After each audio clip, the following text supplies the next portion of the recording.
Guys अब हम 9th question करने वाले हैं। 9th क्वेश्चन में क्या दिया गया है, आइए पढ़ते हैं। ए बी पार्टनर्स हैं, ठीक है। फर्म में रेशो है 2:3 प्रॉफिट लॉस का। कैपिटल लगाई है 4 लाख 8 लाख। ईच पार्टनर को 10% पर एनम आईओसी मिलेगा। बी को कमीशन मिलेगा 10% on net profit remaining after deducting IOC. IOC minus करने के बाद, but before charging any commission. इसे छोड़ दीजिए, बिफोर चार्जिंग का हमें कुछ भी नहीं करना है, आफ्टर डिडक्टिंग का देखना है। जो माइनस करना है वो देखो, जो माइनस नहीं करना उसे सोचने की आवश्यकता, there is no need to think. A को कमीशन मिलेगा, A is entitled to a commission of 8% of net profit remaining after deducting IOC, IOC घटाने के बाद, and after charging all commission, और कमीशन भी माइनस करने के बाद। ऑल कमीशन का मतलब ए का कमीशन भी और बी का भी।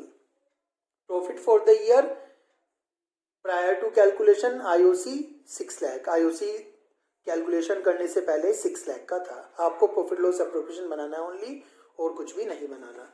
आइए प्रॉफिट एंड लॉस एप्रोप्रिएशन बनाते हैं।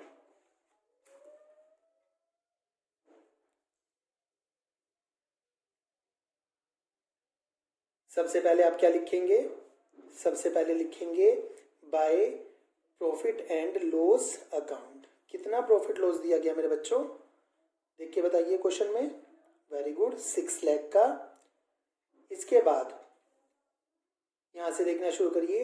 Each partner is entitled to 10% IOC. तो यहाँ लिखिए टू इंटरेस्ट ऑन कैपिटल। क्या नाम है इनके, ए एंड बी। ए की कैपिटल कितनी है बेटा, 4 लाख, और बी की कैपिटल 8 लाख।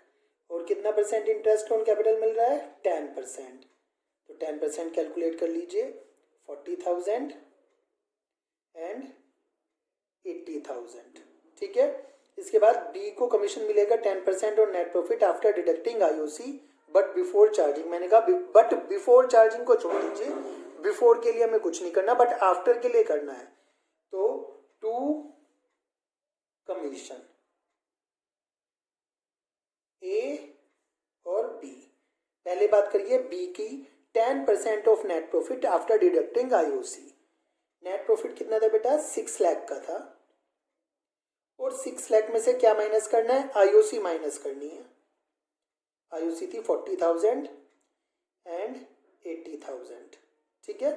माइनस कर दिया, बिफोर का कुछ नहीं करना। कितना परसेंट, 10%। बताइए मुझे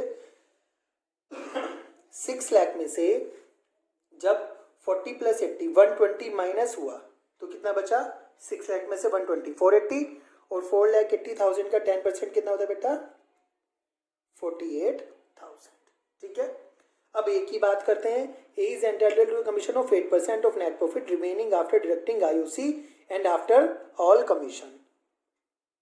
6 लाख में से आईओसी माइनस करना। आईओसी कितना है, 40,000, 80,000 एंड ऑल कमीशंस।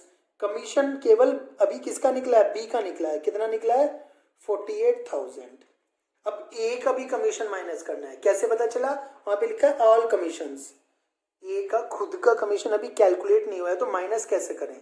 तो जब भी ऐसी थी आफ्टर चार्जिंग कमीशन, आप क्या करते थे, आफ्टर चार्जिंग कमीशन में परसेंटेज लेते थे। परसेंटेज कितनी है, 8/108। आप नीचे क्या कर देते थे, 100 में उसे प्लस कर देते थे। यहाँ पे तो आपने सीधा कैलकुलेट करा 10/100, और यहाँ पे कैसे करा, 8/108, क्योंकि आफ्टर चार्जिंग कमीशन है। यहाँ पर बिफोर चार्जिंग कमीशन था इसलिए अपॉन 100 आया। यहाँ पर आफ्टर चार्जिंग ऑल कमीशन है, इसलिए पहले तो बी का 48,000 माइनस कर रहे हैं कमीशन, फिर ए का माइनस करने के लिए 8/108 कर रहे हैं, ठीक है। 6 लाख में से 4180 और 48 गया। अब ये बच गया था आपका 480, 480 में से 48 गया, ये कितना बच गया आपका, 432। 4,32,000 का 8/108 आएगा आपका 32,000, ठीक है। प्लस कर लीजिए, और कुछ भी नहीं है, बस टोटल हो गया 6 लाख। 6 लाख को किस में डिवाइड करना है आपको, two partners capital account A B. ये सब कुछ प्लस करके माइनस कर दीजिए, 120 और ये हो गया 2 लाख। 2 लाख में से 6 लाख गए, कितने बचे? 6 लाख में से 2 लाख गए, कितने बचे? 4 लाख। 4 लाख को आपको इनके प्रॉफिट शेयरिंग रेशो में डिवाइड कर दीजिए। प्रॉफिट शेयरिंग रेशो कितना है? 2/5 और 3/5। ये कितना आ गया? 1,60,000 एंड 2,40,000। ये आपका profit and loss appropriation account बन गया। जहाँ पे जितना कहा है उतना ही हमें काम करना है, उससे ज़्यादा काम नहीं करना है। केवल प्रॉफिट लॉस अप्रोप्रिएशन बनाने को कहा था तो वही बनाएंगे।